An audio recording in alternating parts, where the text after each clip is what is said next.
So, do you guys know what you call a patriotic serial killer? Jason Pridey. Okay. It's episode 1 of the Mets Weekly podcast. We've got tons of things to discuss, so let's waste no time. Mets fans, welcome to 60 minutes of brutal honesty. Let's roll the intro.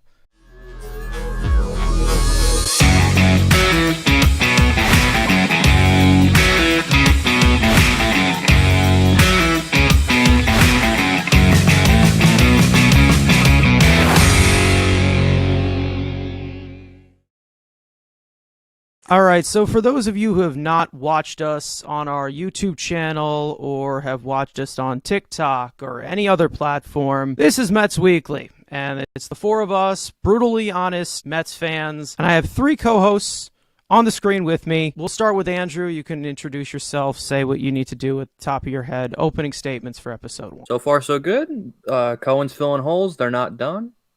I think they're going to probably spend about another $400 million.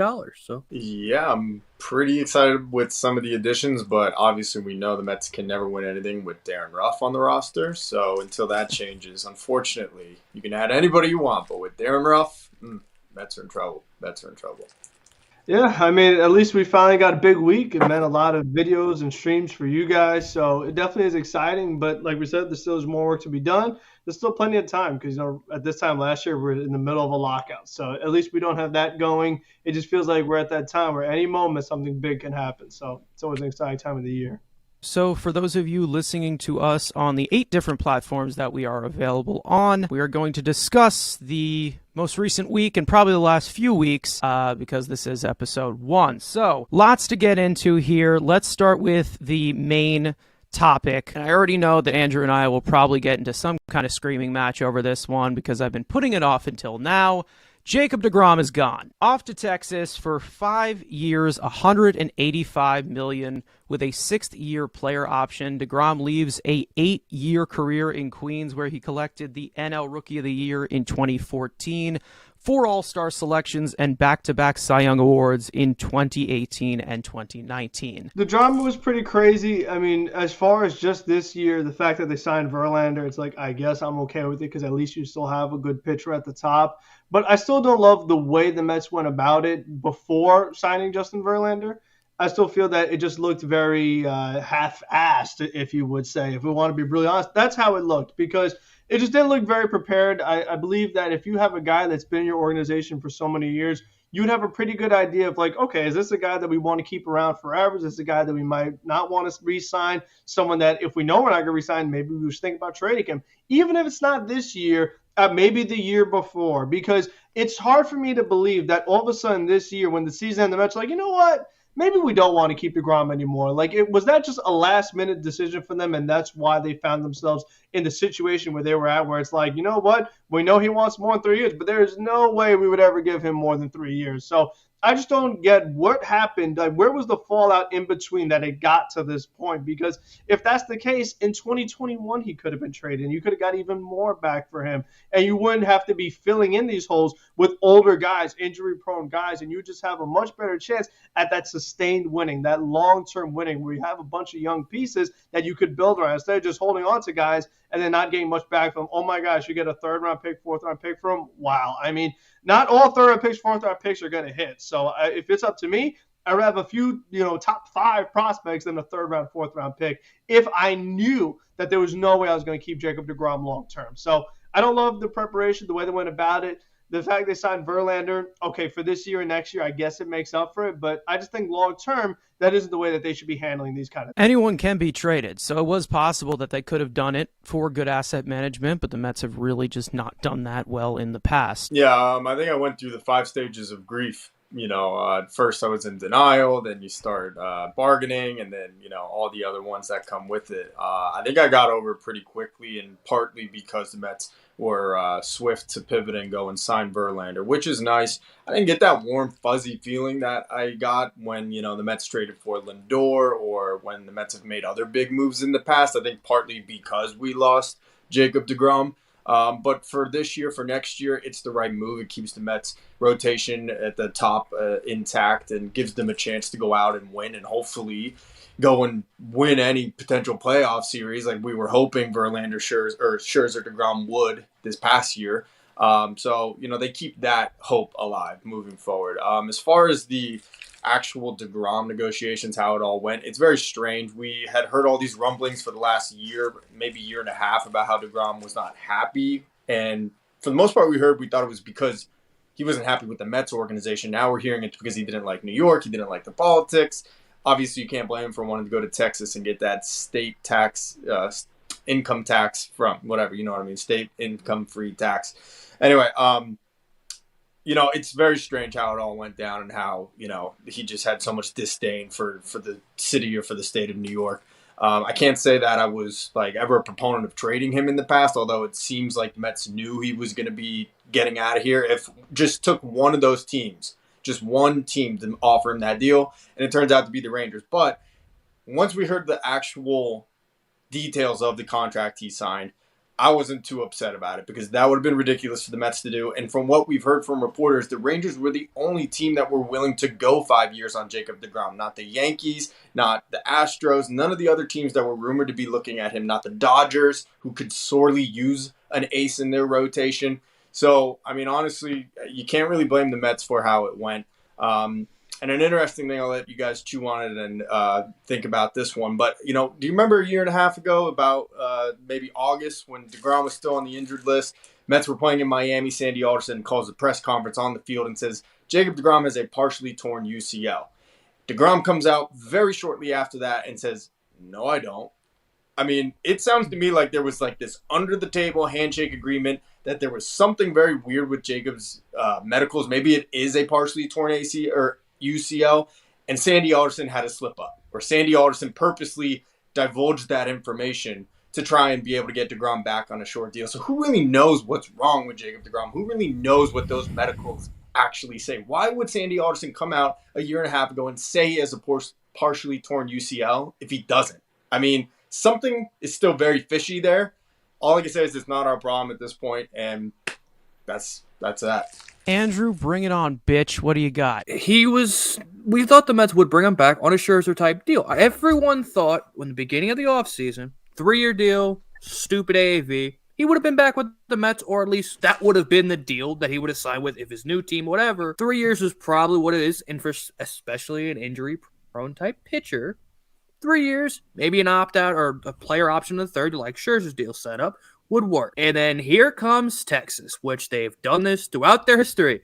No one thought A-Rod would get anything close to $245 million. And what team does it? The Texas Rangers come out of nowhere, overpay, and then regret it in 2 months, in 2 years. Could I see this be the same thing again, where they're throwing a bunch of money at Seager and all these other guys just to regret it in 2 years? Very possible. Did he want to leave? Did he not? We're going to get Buster Olney, the number one Mets hater, going to say, oh, he was gone, as soon as he signed the first deal with the Mets. We're never going to know. Would I be surprised if Jake wanted out? Especially the kind of guy he is. He's not a New York guy. He's, wanted to be just stay in the shadows, do my work, go home. He's not a nightlife, New York, high-energy guy. That's who he is. So would I be surprised he just wants out? I wouldn't be. And he got an offer he couldn't refuse. The Mets were not touching a 4-year deal. The Mets did the right thing, and they were quick to pivot with Verlander. Is Verlander a better pitcher than deGrom? No.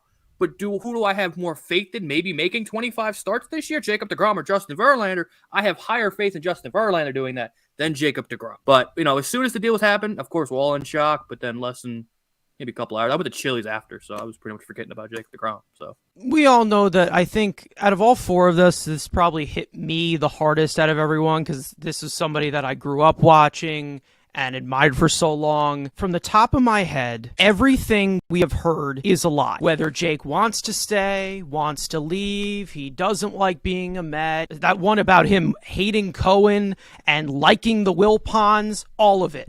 Bullshit. The truth is, no one knows, and no one will ever know. The Mets just tried to save face here. The entire week before he left, the New York Post articles of the Mets believing he wanted to stay, giving the contract edge to the Mets, believes in the Mets' future, and then also from the first pitch that Jake threw in D.C. when he returns from injury, John Heyman, who also writes for the New York Post, starts this whole lament about Jake hating the Mets and wanting to leave. In spring training, the Mets Mets and deGrom discussed an extension. Jake wanted 5 years in the 180 to 190, 195 range. The Mets rightfully turned it down. I'm sure with his injury history, that's perfectly fine. They let the season play out. We all know that the Mets did not want to give $40 million plus long term, so they offered 3 years, $120 million. So don't tell me that Jake ignored all the texts from Epler and he didn't want to give the Mets a chance to counter offer. You told him to fuck off in spring and did nothing after that.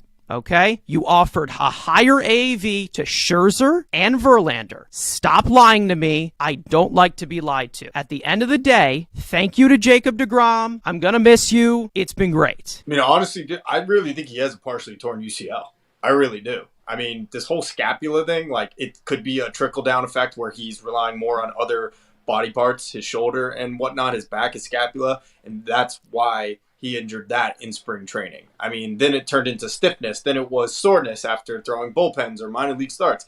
Something is not right, and honestly, I just don't understand why Sandy Alderson would say it was a partially torn UCL if it wasn't. And for me personally, I think the Rangers know that, and I think the other teams know that, and that's why the Rangers, a desperate team for pitching and to be relevant again, are willing to take the chance because they saw him go out, and let's be honest, for most of his starts, Jacob deGrom looked like Jacob deGrom in 2022. He had a couple little bad ones, and it's not fair to hold him to his standard, which is 8 innings of one-hit ball. When he doesn't do that, the whole world freaks out. That's just not fair. I mean, honestly, Jacob deGrom looked like Jacob deGrom. So for me, I mean, I think the Rangers are 50-50 on this. They could get that Jake. They could get one that's going to require a major surgery in the next year. And I think every other team in baseball recognized that, but the Rangers were desperate. One risk that I was willing to take with an injured pitcher, this would have been it. I mean, I'm not saying that I would have went 5 years, $185 million.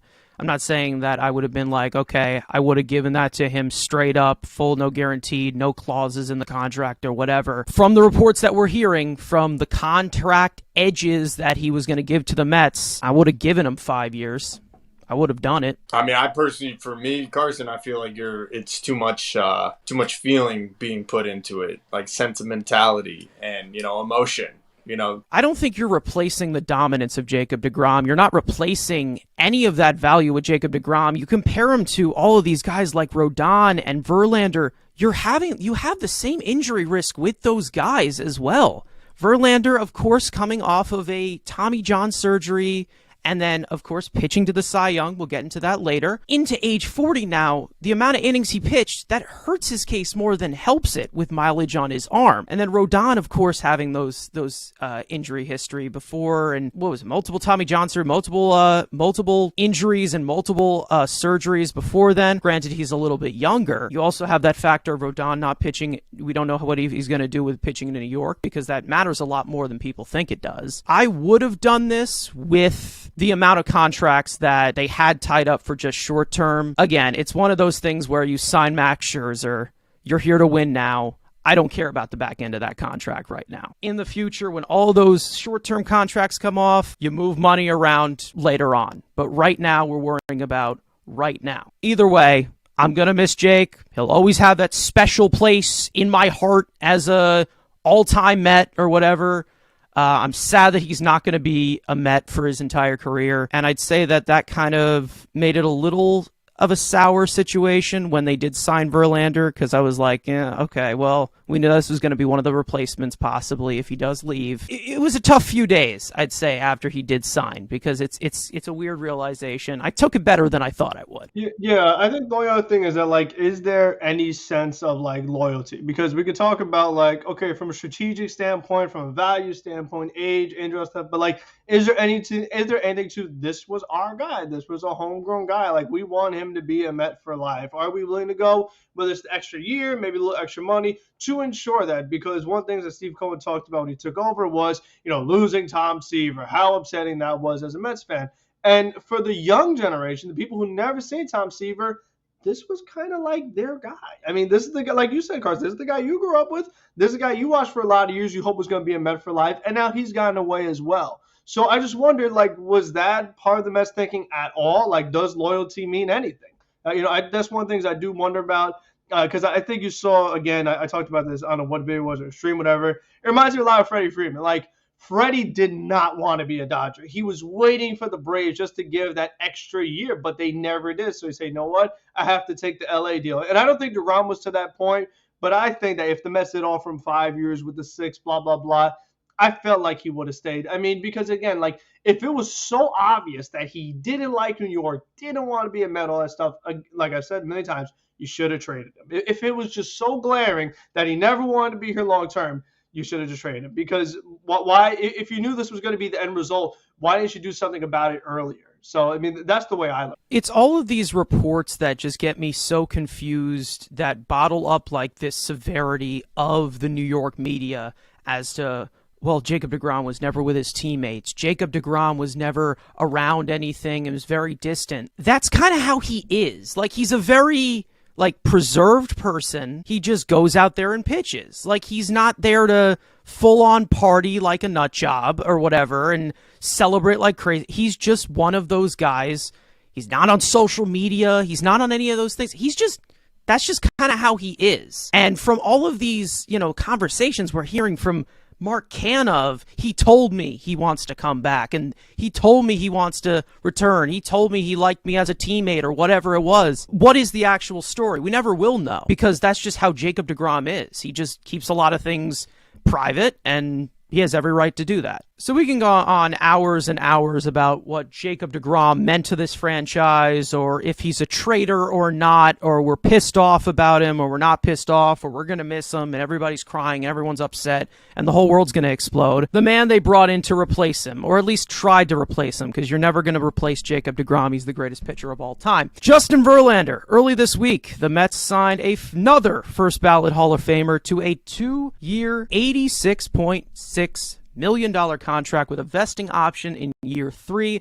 Verlander is now 40 years old and coming off an incredible return from Tommy John surgery, winning the AL Cy Young Award. We can go on and on about the amazing career that Verlander has had. 2006 Rookie of the Year, 9-time All-Star, 2-time World Series champion, 3-time Cy Young Award winner, and of course the AL MVP in 2011. Verlander now reunites with his old buddy Max Scherzer, where they spent 5 years together in Detroit from 2010 to 2014. I mean, it's what had to happen. It was the Mets had to pivot to Verlander, and it's compared to past regimes that, you lose an ace, Rick Porcello and Michael Walker are your replacement. Now you lose an ace, and you get the best pitcher in the American League to come over and be in your rotation and reunite with his former teammate and the number 1 and number 2 active strikeout leaders.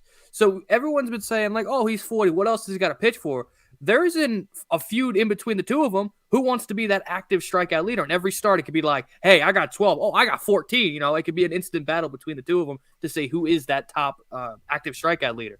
And it's 2 years. They've made it clear that, this is the 2-year window that they want to win, with these two guys at the top. We'll see if they add more to fill out the rotation, but 2 Hall of Fame type pitchers at the top on that 2-year deal. And what else can you say?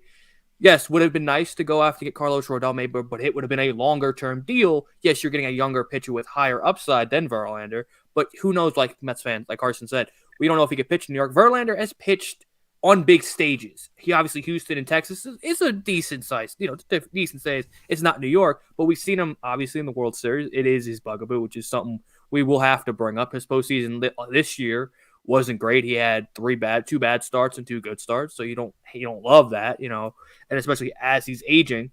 But he is a type of pitcher where he's not relying on 100. Yes, he does still overpower, but he has a bigger arsenal. He's not going to be like, if the fastball's not working, he can go to the curveball. He can go to a slider. He's more of a pitcher than just the outright thrower of, just he's throwing 100 miles an hour, everything. And he like Chris Bassett to an extent where he has an arsenal. He could pitch, and he's already said he wants to pitch till he's 45.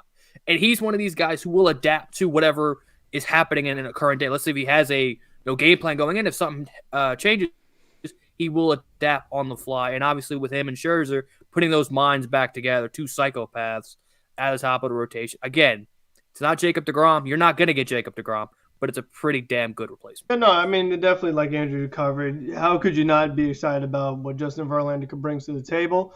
I know the postseason this year wasn't particularly great, but it's good that he just has a lot of postseason experience because being in New York, there's going to be a lot of pressure. So he's been in as big a pressure situation as you can be in with the multiple World Series that he's participated in. So he should be able to handle it because we talk so much about like, oh, well, you had a guy that was good as a Met. You don't want to take that for granted. Bring someone who's never played in New York before. But I think that the fact that Verlander is an older guy, has been through so much, you kind of feel like with Max Scherzer, like it'd be an easy transition for them. And I feel like that's going to be the same for Verlander. And like we said before, the main thing you hope is that he just stays healthy. That's all that matters because as long as he does that, he's going to pitch really good. Like he's Justin Verlander.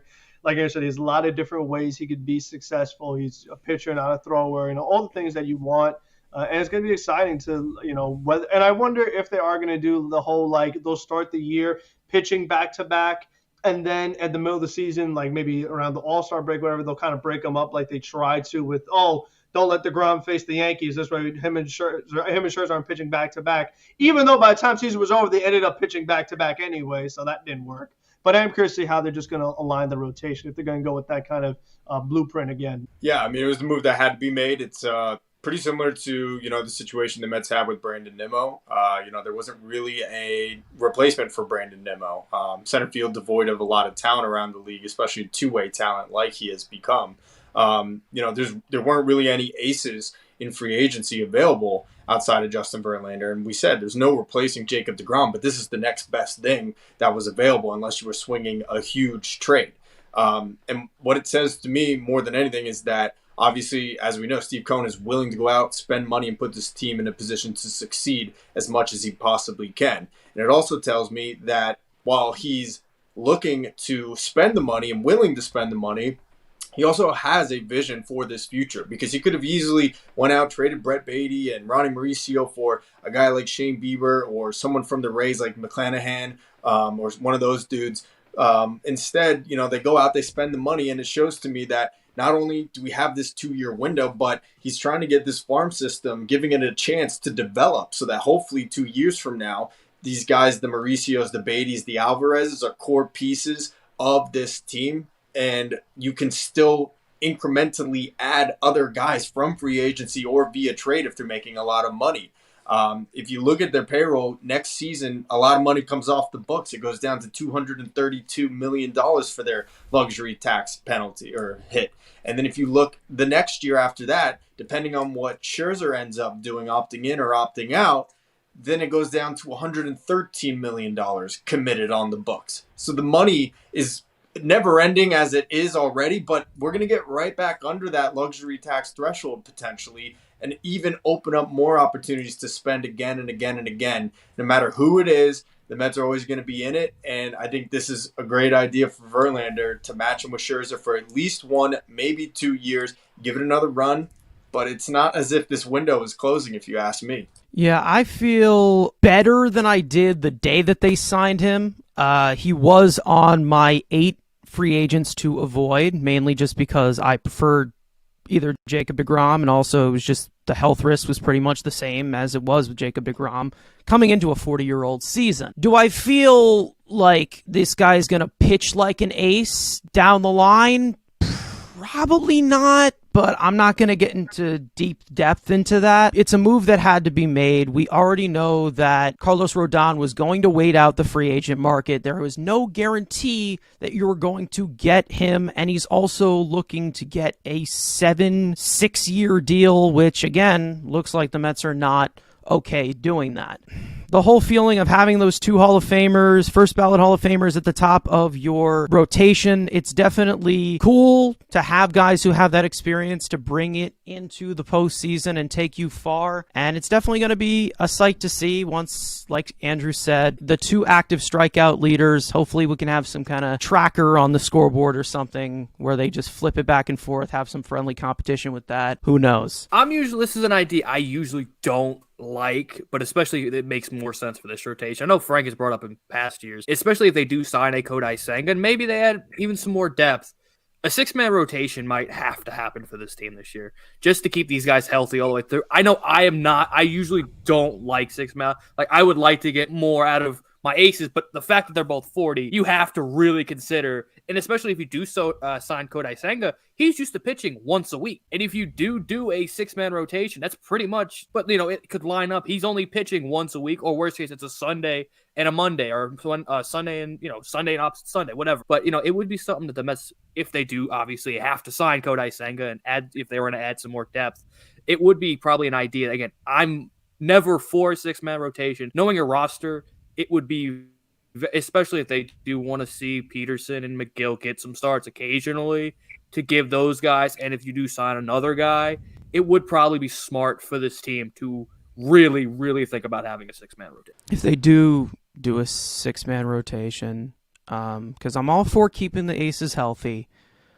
but that puts David Peterson into the rotation, so no, it's illegal.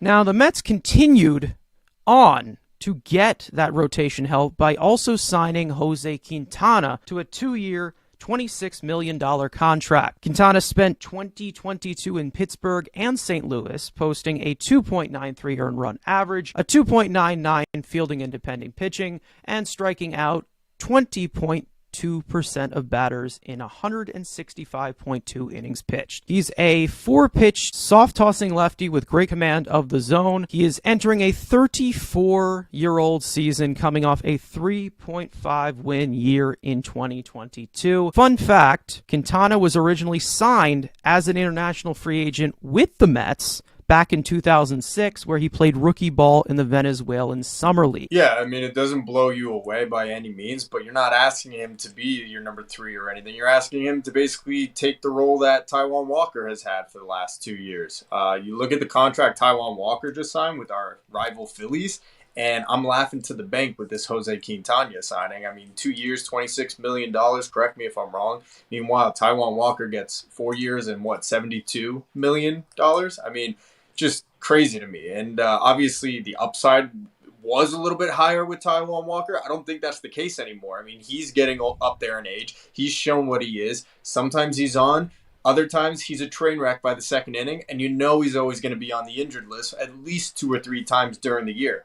I was trying to get the stats on here on Walker real quick. Did he ever go 165 innings in either of the 2 seasons he was with the Mets, Taijuan Walker? I mean, he didn't. Taijuan Walker in 2021 went 159 innings. In 2022 went 157 innings. Meanwhile, Quintana comes in. He's thrown 165 last year, and he's coming at a fraction of the cost. And again, you're just asking him to be that 4th or 5th starter. I still don't love having Carrasco in here. We know he melts down too, so I really would. It's important they get another big-time starter like Senga. I don't think Rodon's going to be that guy. I personally would still advocate for Chris Bassett if it comes back at the right price. But, obviously Carrasco and Quintana is not exactly a scary 4 and 5 in the back of that rotation. So hopefully they do get a surefire number 3 to add to that. But I also like Quintana in and of himself, a soft-tossing lefty. Haven't really had someone like that in a while. And it's a nice change from the heat and the gas that Scherzer and Verlander pump. So nice little change of pace kind of guy. And hey, if he throws strikes and doesn't walk people, we know Carson will like him. He doesn't walk people. He never got to 160 innings in each season with the Mets, but he did get to 160 excuses. Quintana, he's a really interesting guy because of just the way his career has gone and just the ups and downs he's had. I mean, this is a guy that he was with the White Sox. He was a really nice pitcher, and he was like, wow, that's a big commodity. Let's try to trade him. Cubs pick him up, starts to go downhill, and then 2021 was awful, and then he's out of the major leagues. I mean, this is a guy that ended up overseas in 2021, has this huge bounce-back year in 2022 with the Pirates, then was traded to the Cardinals, and he was a guy that, even though he got traded, he still was able to be really successful. So that was a good sign to see, because that's something we talked about in another video that hasn't been posted yet about guys that, they get traded in the middle of the season, and then things just completely go downhill. So it was good to see that Quintana was able to keep that up. And he's a guy that, the last time Mets had a soft-tossing lefty was Jason Vargas. So as long as he doesn't turn into him, we should be okay. And what I find interesting about him is that he does throw strikes, but he's able to still not give up that hard of contact, even though he's a guy that is putting the ball in the zone. So whatever adjustments that he made between coming overseas and then back to America, it really made a big deal. And like you guys said, like with this market, only 2 years, $26 million, that's really good. And it stays that whole 2-year window that we talked about earlier. And again, keeping those long-term books nice and clean. That the fact that, you know what, his money will be gone right when he'd hit 35, 36. You know he's only going to get worse. So the contract is just long enough where he gives you that short-term security, but then, you know, down the road, you have a lot more flexibility. Okay, so Tim Healy does not need to be afraid of Jose Quintana. Is that what you're telling me? Yes, and we Okay. don't either that he's just going to be absolutely brutal. But what, Andrew? What? Are we just disrespecting Dick Mountain? Did he not pitch for the Mets and is a soft-tossing lefty? We just he was a trade crafty deadline guy. lefty. I wouldn't say he's a soft tosser. I think that's just basically his entire game. It's not his specialty. He's just... Again, this wasn't a guy I'm like, oh, you know, at the beginning of the offseason, I wasn't like, oh, man, I hope they sign Quintana. There was like, I had at least 15 other pitchers ahead of him. But again, he did have a good year in St. Louis, and I have seen him pitch. Obviously, Sarah Lang put out a very, like, just cute note being like, the Mets have signed 2 and had Scherzer, have 3 pitchers that made game 1 starts in the wild card series on their current rotation in Quintana, Verlander. He's a lefty. He's not going to hit you with the hard velocity. A small thing, which is a benefit for the Mets, 0.43. What do the Phillies and Braves do very well? Give me a sub-4 ERA. Throw me 160 to 170 innings. Be kind of a lower grade Chris Bassett. Usually he's a 5 and fly type guy, but he can get deeper into games, be great 6 innings, and then maybe you pair him with, you know, you tack a guy like a Ryan Yarborough or someone to that extent in the free agent market. Last couple of years, you've lost your inning eaters in Stroman, and we're most likely losing Bassett. So this is their replacement for Bassett. And him being left-handed, to have a number 1 lefty not named David Peterson in the rotation, it's good for me. I think this is a high 5 starter on a championship caliber team. And then he's on a regular day, he's a 4, and then in emergency, he could be a number 3. I like Quintana. I think he's a decent lefty. A 4-win pitcher, I mean, I'll take that. I mean, adding 4 wins to the roster, why not? He doesn't have this explosive or very amazing stuff, but he knows how to locate, and he doesn't walk anyone, which is great. Don't walk people. It's bad. It's very, very bad. I just like that one start he did make against Philadelphia in the playoffs. It was a really good start. So, I mean, at least that's a good sign. That again, we talk so much about it. Like, you hope that when these big moments, these guys come through. And if they do sign a Senga, he technically shouldn't be in your playoff rotation. I mean, then you're kind of him and Carrasco are battling it out for who would get that potential game 4 start. So we'll see if they make another move, because I think if they do make another move, it becomes even better signing. So we'll see how we feel by the time the offseason's over. Let's move to my favorite addition so far of this offseason. The Mets traded a pitching prospect known as Keyshawn Askew to the Rays in exchange for lefty reliever Brooks Raley. Askew is 22 years old, a former 10th round pick by the Mets last year. He's a funky left slot type of guy with lots of command issues. But as for Brooks Raley, he's 34 years old. He's coming off the inevitable breakout season from last year. 2.68 earned run average, 2.74 fielding independent pitching, struck out 27.9% of batters in 53.2 innings pitched. For most of you who don't know who this guy is, because he did pitch for the Rays, he was kind of overshadowed in Houston. In my opinion, this is the best lefty reliever in baseball. You can give me your Josh Haders, you can give me your Andrew Chafins, but in terms of raw ability and talent, it's Brooks Raley. Walks no one, manages contact at an elite level, elite barrel suppressor, 4 different pitches, including a slider that hangs around that sub 3,000 range. I mean, yeah, you didn't think that was a thing? I know, it's crazy. I don't think I can name every single thing that's elite about this guy, so massive W for Epler all around. I just wanted to give out my 2 cents about this first, because I'm so happy about this move. I love Brooks Raley so much. Yeah, I mean, when that initial report came out that the Mets and the Rays were talking right before the 40-man roster had to be set, I tweeted out, as a happy, cautious Mets, and be like, hey, would love to see a guy like Raley or Fairbanks or any type of one of their stud relievers. Would have loved them. People were like, and of course, the crappy Twitter accounts go to, oh, we're going to get Tyler Glasnow. No, morons. Tyler Glasnow wasn't getting traded, where they just gave him an extension. The Rays don't pay money just to trade him. But Raley is, again, like you said, maybe the most underrated lefty in the game. Yes, he's not a flamethrower. He's not like Hader and Chapman, where they're throwing 102. but he gets outs, and he's just the slider is absolutely filthy. You've seen the Twitter highlights. People have probably went on YouTube and been like, "Damn, this dude's slider is just unhittable," and he's good against right-handed hitters too. And lefties hit, I think, a $188, I believe it was 488 OPS. I believe it's like 200. I don't know the exact numbers in front of me, but again, left-handed. I saw the tweet. Lefties aren't hitting off, and that's what you get. And especially going from Joely Rodriguez, who is a walking heart attack, where the bases are loaded, you can blink 1 minute, and it's all soft contact, but there's still 7 runs on the board. To going from that to Brooks Raley is going to be going like from pulled pork arm and going to Jacob deGrom. It is like night and day difference from going from Joely to Brooks Raley. And John Heyman doesn't even realize we got him. And he's saying when we signed David Robertson, oh, Mets don't need a lefty. No, they got their lefty, and they got one of the best. His 2 best pitches, it's a sinker and a slider. Jeremy Hefner, do your thing. Frank, how do you feel about this one? I'm definitely a big fan of it, especially, what you're inheriting is with the contract. That's something that you're not – if Brooks Raley was a free agent, you would not be able to get him on this kind of contract where the guy's AAV is $5.8 million. You have him, this year, and you have that club option. So it's just like it's everything you could have asked for. And Askew is a guy that, he wasn't – even though I liked what I saw from him, he had upside – he wasn't in the top 30 prospects yet. He was a guy that maybe was like 6th round, 7th round, around there when they selected him. So the fact that they turned that pick, who, again, I liked at the time, into, like you said, at least one of the best lefty relievers in baseball, how could you not like that? Just everything you'd want about it, it's a win-win. And the fact that, he came from Tampa Bay, he's fresh off coming from Tampa Bay and Houston, the 2 best places you could be compared to when he was in the KBO before that. So he's just another great story where this is a guy that was able to turn around his career. Even though he's a little bit older, that's fine because he relies on movement. He doesn't rely on velocity. So he's a guy that should age perfectly fine. And now, like we say all the time, with the 3-batter minimum rule, you need to be able to face lefties. You need to be able to face righties. And it's just really good to have another guy in those high-leverage spots you can go to.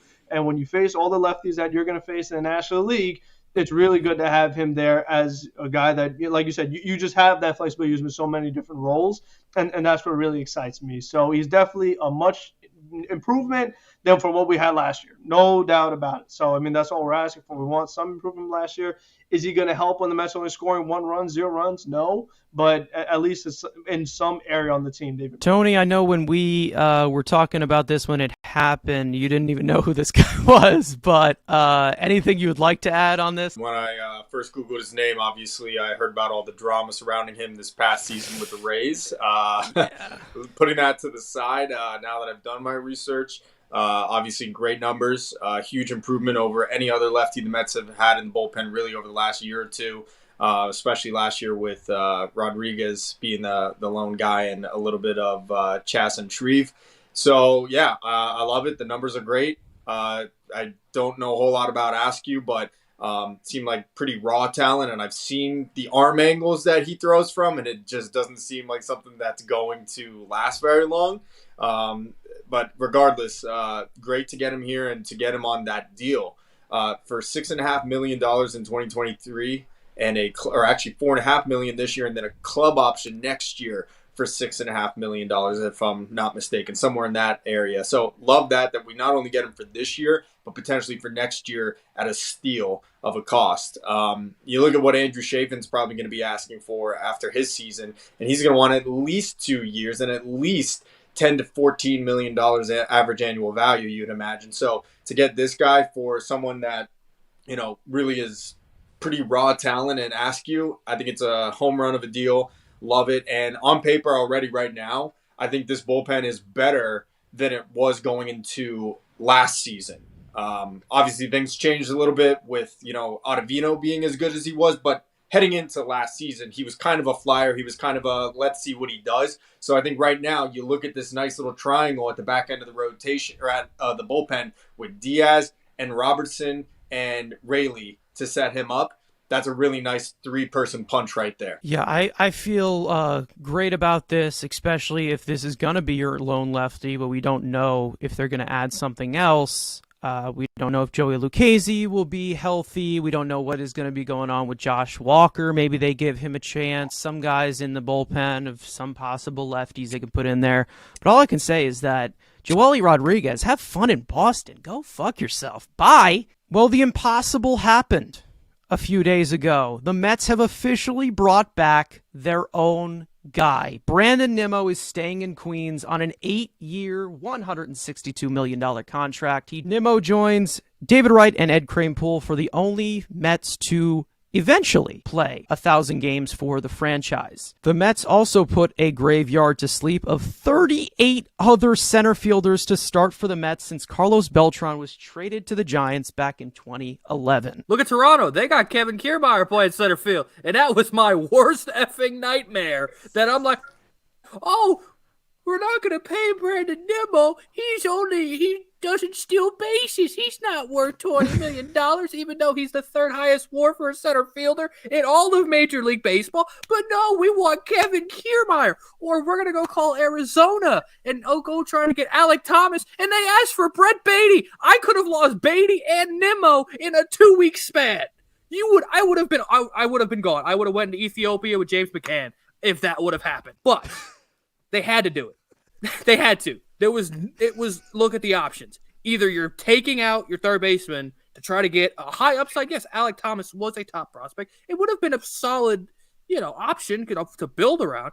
But you're going from, again, a top 3 center fielder in the game to a top prospect with pedigree, or Kevin Kiermaier. I don't care, and I know I have made it clear. I hate term with players. I have punched the ground, but I'm allowed one mulligan, and this was the mulligan I'm allowed to see. You know what? I don't care if he's in a wheelchair on an 8th-year of that deal. If it becomes another Robinson Cano contract, I do not care. He will give you 5 years of elite production of the first 5 years. He'll still be himself, and he will age well because he's not speed-dependent, which everyone's like, oh, he doesn't steal bases.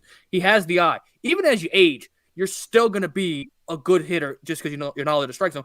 A la Michael Brantley, which was a comp we saw in the comment section, an injury-prone outfielder. But both guys, Michael Brantley's age 38. He's still afraid. He's still hit. Yes, did he play? He's only injured, and that's the biggest bugaboo with Brandon Nimmo. When he's healthy, it's the same thing with Jacob deGrom. But I like that the Mets took the risk with the position player who will help the team every single day compared to the starting pitcher that helps you only one. I alluded to it earlier in a different discussion, I think, about Verlander. There was really no replacing Brandon Nimmo with the current state of free agency and just the center field position. It's for the most part devoid of talent league-wide. There's a few here and there, but there was no one that you were going to get to replace Brandon Nimmo at this point in baseball, league-wide. It just wasn't available. So, I'm thanking God we're not going to have to watch Kiermaier. I'm thanking God we're not going to have to hope and pray that we didn't make a bad move trading Beatty for Alec Thomas, which I think would have been a horrific decision. So I'm glad that didn't happen. And we're not going to have a Kevin Pillar situation on our hands where there's just zero production at the plate, but a good fielder. I didn't want to see that. Brandon Nimmo has come into his own over the last 2 years, not only as a tremendous offensive talent, which we've known for years now, but now as a two-way player, his defense has really taken so many strides. And they're a dime a dozen these days. They really are. Springer's now going toward the end of his career, his prime. And so really that was the next guy. And while Nimmo will never be a George Springer as far as the power numbers and everything, they're comparable in that sense. And so a lot of people are saying, I can't believe Brandon Nimmo got George Springer money.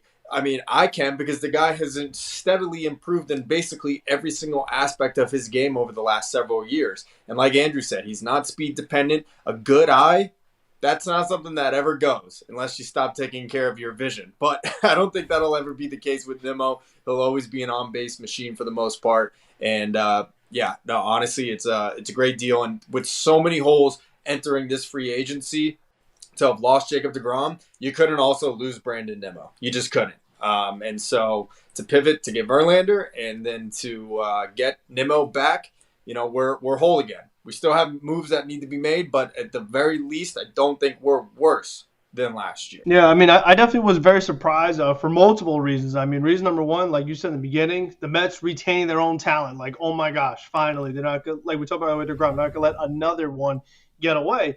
And I can't believe that they went 8 years, because we had that conversation earlier with deGrom. Can't go 5 years, can't go 6 years, whatever. I guess for a hitter, it's a little different, even though Nimmo has injury history, no doubt about it. But the fact they went 8 years for a guy that they said is probably going to be a center fielder. And I guess it's like once Marte is done, Nimmo's probably going to go over to where Marte was. It'd just be a nice even swap right there. But I just think that, like Tony said, the other options as far as two-way players, it just wasn't there. I mean, you either going to have a good corner hitting outfielder and move Marte or Canna to center, or you were getting a defensive first center fielder, which I just didn't think was the answer for this team. I think with the offensive struggles that they had last year, they couldn't make their offense even worse. I just think that, yes, it's a lot of money. Yes, it's like, oh my gosh, Mets have, the highest payroll and they're the same team. It's better than the alternative of letting them walk and just having another hole in the lineup. So even though 8 years was a lot, it was a move they had to do. I'm surprised they did it, but I'm glad they did it. So, I mean, I'm all for it. What was Nimmo making in, what was it, ARB 3? What was he making? Was it? He got a raise. He got to 12-7. Did he No, it was get that? 12-7. So I made a big. He's like 12-7. I don't believe him. So basically he got like an $8 million raise yearly. Okay, great. I love the AAV. I think it's great.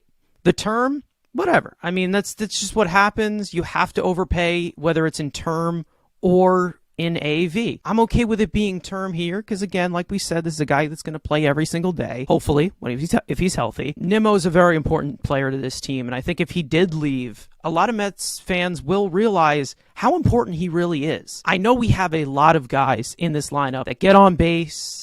They don't hit a lot of home runs. They're table setters. But Brandon Nimmo is a different type of guy. A 5-win player getting $20 million a year, that's a steal for me. 8 years, whatever. Again, that shoves to the back of my mind right now because, again, the mindset that they set with Max Scherzer, you're here to win now. And that's what they proved, bringing back one of their own guys. I can't believe they actually did it. I'm so proud of them right now. At one point when deGrom left, there was a thought, and I talked about this before, where I was like, okay, if it's not going to happen with deGrom, who is it going to happen with? And it happened with Brandon Nimmo. So I'm happy. I'm so happy for Nimmo. He earned it. Can't wait to see him for the next 8 years in Queens. If we believe anything that we read, it was that the market was just crazy, that there were so many teams that were in on Brandon Nimmo. So if that was the case, you knew you're going to be overpaying, like you said, Carson. It's going to be one way or the other, whether it was money, whether it was the years.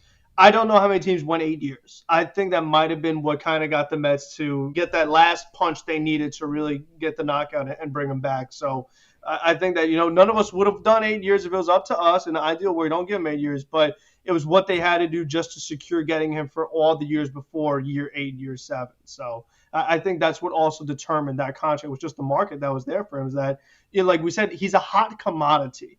Two-way center fielders don't come on the free agent market very often. And when they do, you got to capitalize. And at least the Mets were able to do that. Yeah, and speaking of the idea where you either have to pay and get burned on the AAV or on the length of a contract, I would 100% go for the length of the contract every time. Look at the way that teams are spending in Major League Baseball right now. I mean, billions have been spent already this offseason. We can't imagine what it's going to look like 8 years from now, and especially with Steve Cohen. We're already paying $20 million this year for Robinson Cano. Who cares what Brandon Nimmo is going to be getting $20 million 6-7 years from now?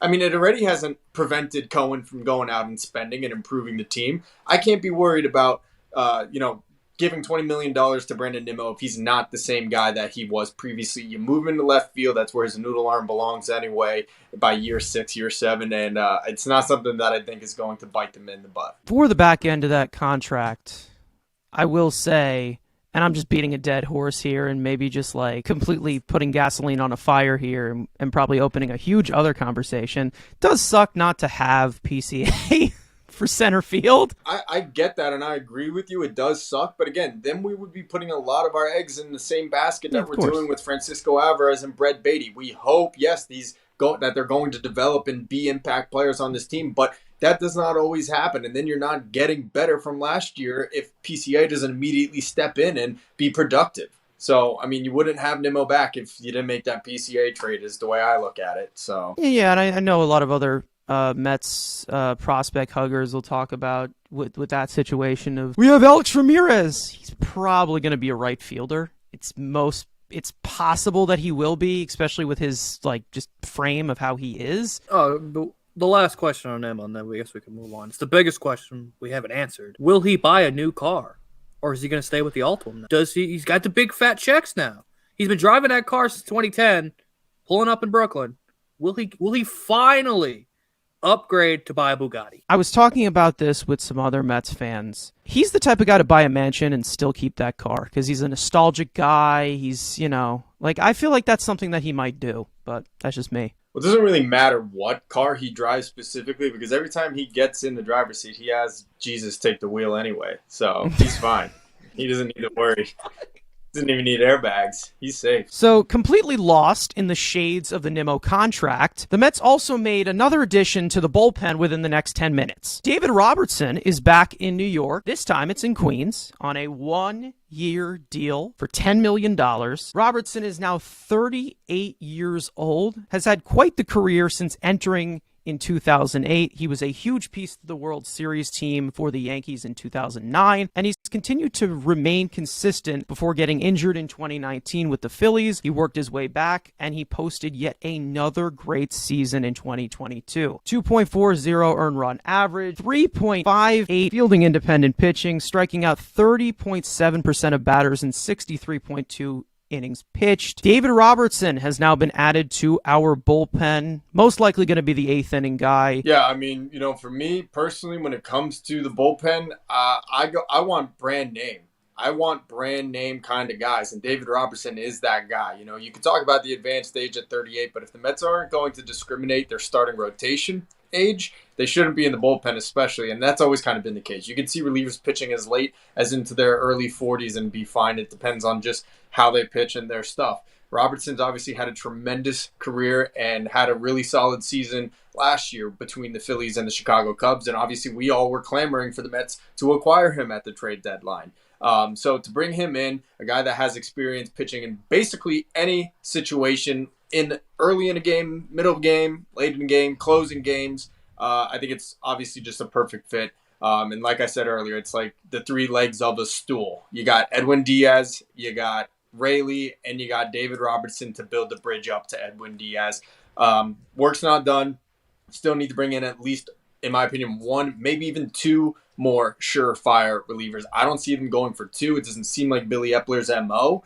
They're going to hope that Drew Smith stays healthy and stops serving up meatballs, which I don't see happening. And maybe they'll bring in 1 more kind of big name guy like a Yarbo or maybe like Chafin. But at this point, I don't see Chafin happening just because I don't really think they'll go 2 lefties. Personally, I would love 2 lefties in the pen. But overall, in a nutshell, Robertson in of himself is a great deal. $10 million off the books next year. See how it goes this year and take it from there. Frank, I know you've been an advocate for David Robertson to come to the Mets. I'd say, I don't know, good year, maybe even 2. Longer than that. How do you feel? Longer than that. Jesus, I mean, when he was first available from the Yankees, I wanted the Mets to sign him. So I was back in like 2019. I know he's back with the Phillies, but another guy went to Tampa Bay, improved, and look, brand new pitcher. He's a guy that, like Tony said, it's hard to get a reliever who is good year after year after year. We see so many guys that are good one year, bad another year. But David Robertson has been a guy that he's just been doing it for so long, like you said, in the playoffs, in New York, all the things you'd want. He'll walk his batters, but you know what? That fastball is spinny, and he will punch out batters. They will whiff, and he just puts up zeros. That is what you need out of your bullpen. Do not let the other team score. Have a good ERA. Old man David Robertson gets old man stats. And as an old man myself, that's why I love him. So I am so glad he's here. And again, I can't believe 1 year. I was for sure, with the way the reliever market started off, particularly with the Mets going 5, and the project, everybody gets 3-year deals. I was like, forget Robertson. I'm not giving him multi years. He's too old. It's 1 at most. And they got him for 1. So again, a really, really nice, I don't want to say bargain, but I have to say very good move for the Mets all the way around. Because it's like Andrew says, like if he does stink, if he goes back to being bad, he's gone next year. Don't have to worry about it. It's not Familia for 3 years. It's not Betances for 2 to 3 years. It's 1 year, and you'll see what happens. I have a good feeling about him, but if it doesn't go well, he's gone. See, that's what we call a $10 million bargain. Andrew, how do you feel? Yeah, I mean, obviously it got overshadowed because, the greatest center fielder in baseball signs the extension and it just sneaks in the back door. Hey, Robertson's a Met dude. Like, hi, I'm here too. We saw at the deadline that they were heavily interested and we thought, hey, Epler would pounce to him. And then we see the Phillies give up their prospect and then we find out who the Cubs wanted from the Mets. And it would have been Calvin Ziegler was the guy they wanted. And yes, should have the Mets maybe done that? Depending on what prospect guy you ask. One hates him, one thinks he could be a quality reliever down the line. You pay nothing, and you just give him the cash, and you keep the prospect that potentially you could use in another trade or potentially use down the line. So Robertson, again, is a quality setup man, and like Frank said, the price at 1 year, $10 million could potentially. Would the Mets do that same offer to a certain Adam Ottavino? Because now you can go to Otto and be like, hey, aging veteran, that's the same thing. 1 year, I'll give you 1 year, $10 million. We'll give you a raise after your 1 year, $3 million deal. I think Otto has a chance of getting a multi-year deal, but now with Robertson, you can say, hey, he's a closer type. He's a better, he had statistically, I think Ottavino had a better year, but you're comparable to, hey, he got 1 year, $10 million. Why aren't you you're not worth it to us? And you could say he's a New York guy. So maybe that is, like Tony said, I want one more guarantee to finish up the 4 legs. Diaz, Robertson, Raley, you need that 4th leg. And then maybe you take a chance on a Corey Knebel. Maybe you take a chance on Alex Reyes because you would have your 4 guys set at the back end. I will tell you one thing. I was shocked that this wasn't a multi-year deal either. For sure he was going to get a multi-year deal, especially with this reliever market. I'd say it's a steal with the reliever market. He's getting half of what Diaz is getting paid AV-wise to be a guy who was in the top tier of relievers. He was one of the best last year. He may have some iffy command. He may have some back foot, but I will say one thing. That knuckle curve he has, it's got some sex appeal to it. I'm not going to lie.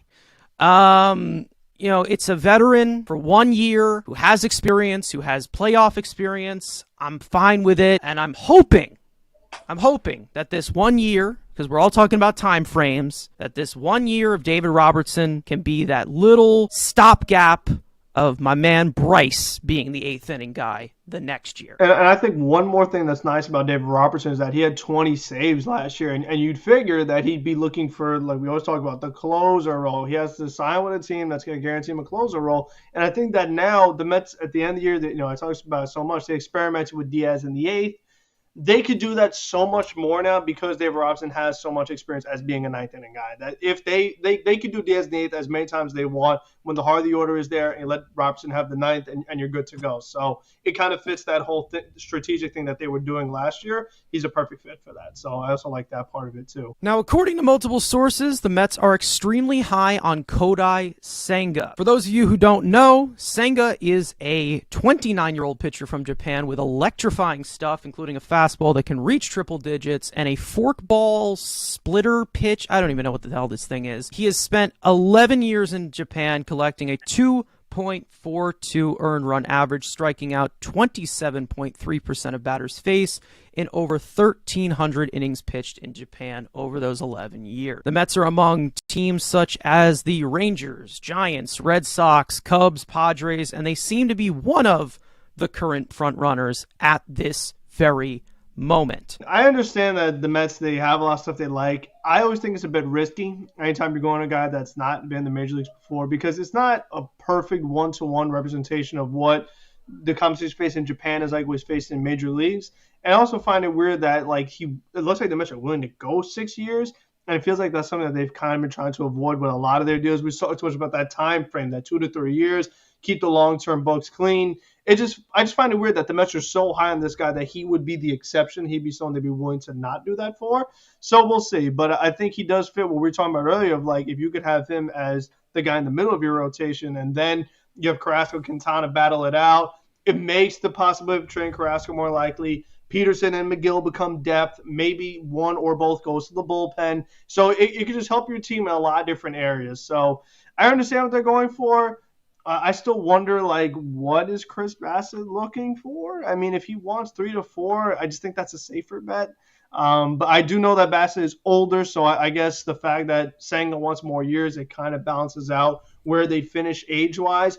But we kind of thought the same thing with deGrom and Verlander, where deGrom at the end would be the same as Verlander now, age-wise. So, again, as far as mindset, as far as thought process, I don't think it's exactly consistent.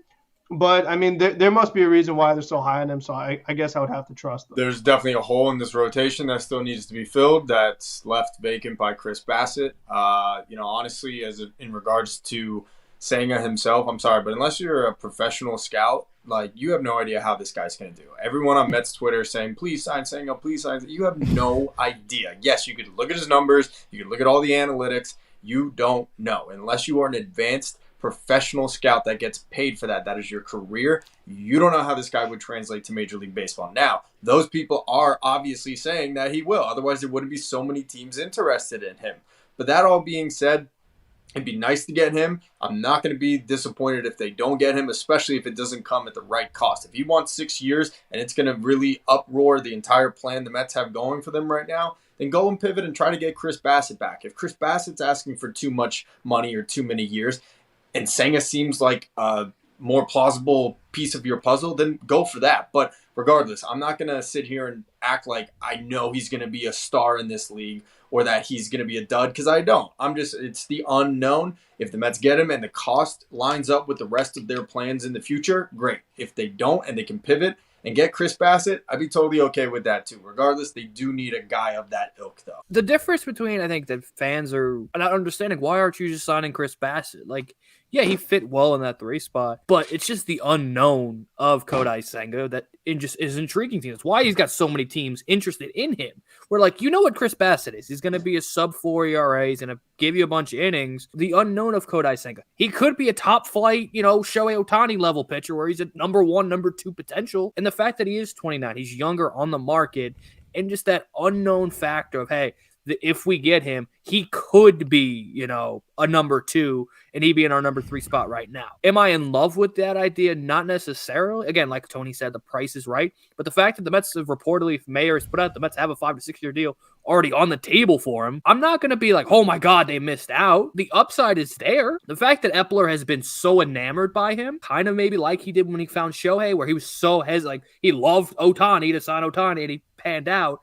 The fact that he's like smirking when anyone's saying his name in press conferences and all that, I'm not saying Epler's like this, he finds all these great Japanese talent, but, maybe he can hit and go 2 for 2. They sign him and he turns into Yusei Kikuchi in New York. Just going to say, just don't think it's going to be the best mix. From the reports that we're hearing about them wanting to give him a 6 or 7 year deal, well, I understand there's the injury concerns about this, another option, but Carlos Rodon's the same age. I don't know. Again, I would like for them to prioritize either it's Bassett or maybe bring in a guy like Eovaldi. I understand they don't want to lose the draft picks, even though we're already screwed with that. So you might as well just go all in with that. To me, he looks like a reliever from what I'm hearing. I don't know.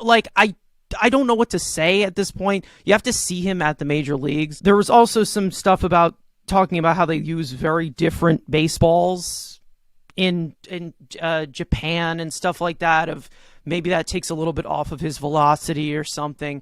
We don't really know how he's going to do against these major league hitters. And I like that at your number 3 in the middle of your rotation, nailing it down. You might as well just the more safer bet might be just having Jose Quintana at the 3, to be honest. Yeah, I was going to say, and the thing, we're talking about being the 3. If Scherzer or Verlander have their injuries, which, Scherzer had plenty last year, he moves up to 1 or 2. So, that's the thing that you also have got to be, when you're picking your number 3 pitcher, that's the other thing you got to be signing up for, is that, if one of the old guys gets hurt, you're next man up. You are the guy that needs to take over. And when Max and Jake were out, Bassett literally became the ace. That is something that they also have to be able to do as well. So there's more to it than just be the number 3 pitcher, because number 1 and 2, they're going to make it the whole year. You don't have anything to worry about. No, there are going to be times where they're going to ask you to be the best pitcher on your staff. So is that something he's also capable of? Walk problems and command issues are hard to fix if you're going to be a starter. If you're going to be a reliever, you can work around it, get things a little bit better. But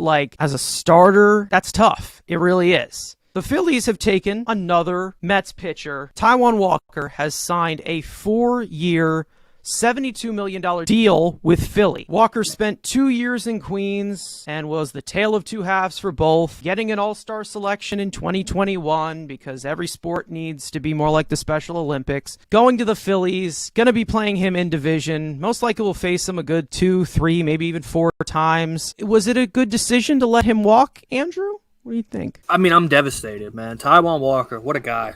Taco salesman, the ace to an extent at times. He was the best pitcher in the rotation at times in the first half of the year. All-star, replaced the greatest pitcher of all time in the All-Star game. Like you said, he replaced Jacob deGrom. He's better than Jacob deGrom in 2021 in the first half. Goodbye. I could have cared less. The fact that most of this, we heard rumors that they wanted Bassett back. They wanted to bring back deGrom. We didn't hear anything about this guy. Like, they were ready to kick this man to the curb, and nobody of the insiders was saying, like, oh, Taijuan Walker is getting any interest.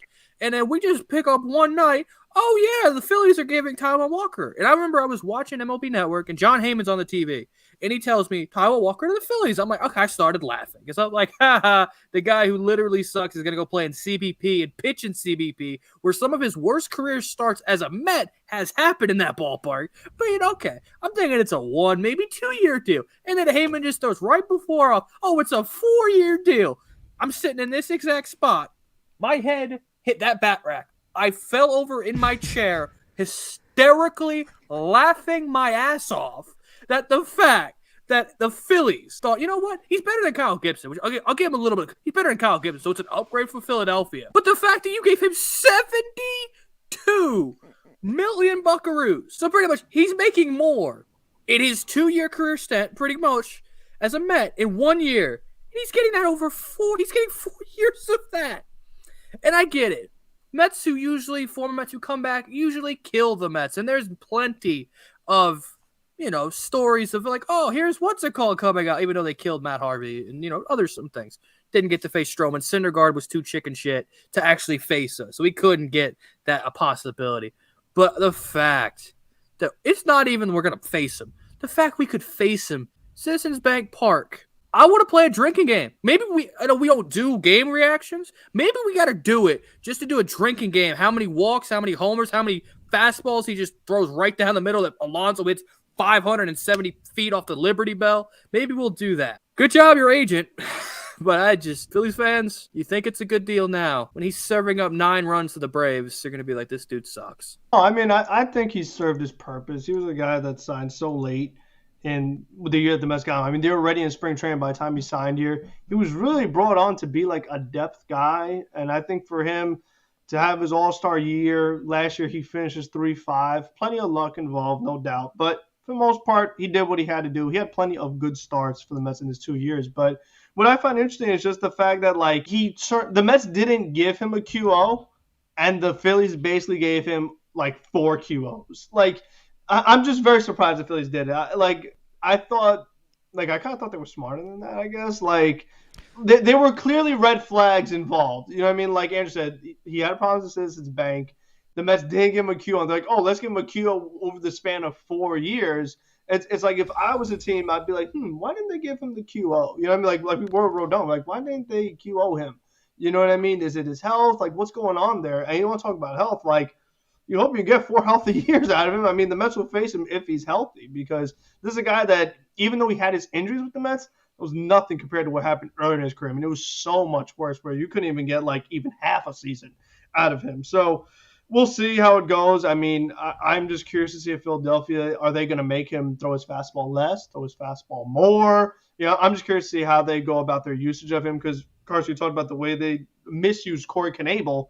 I just wonder how they're going to utilize him in their pitching rotation. So it's going to be pressure on him, because that's a team that when you sign Trey Turner and you're in the World Series, they have pretty big expectations from him. Philadelphia crowd is a tough crowd. And if he wants to, make excuses and block people on Twitter and things like that, probably isn't the best place, but he just went where the money was. So we'll see how it ends up working out, all things considered. It's going to be interesting. If you couldn't tell, I was a little absent from that conversation. I did hear it in the background, and that's all it was to me, fodder, because Taijuan Walker, good riddance, goodbye. The Phillies are idiots for spending that much on him. Congratulations. Now, we all know he's going to come out and shove 7 innings of one-hit ball against the Mets every time for the next 4 years, but he'll still have a 4.85 ERA at the end of the year, especially at Citizens Bank Park. That sounds like a nightmare.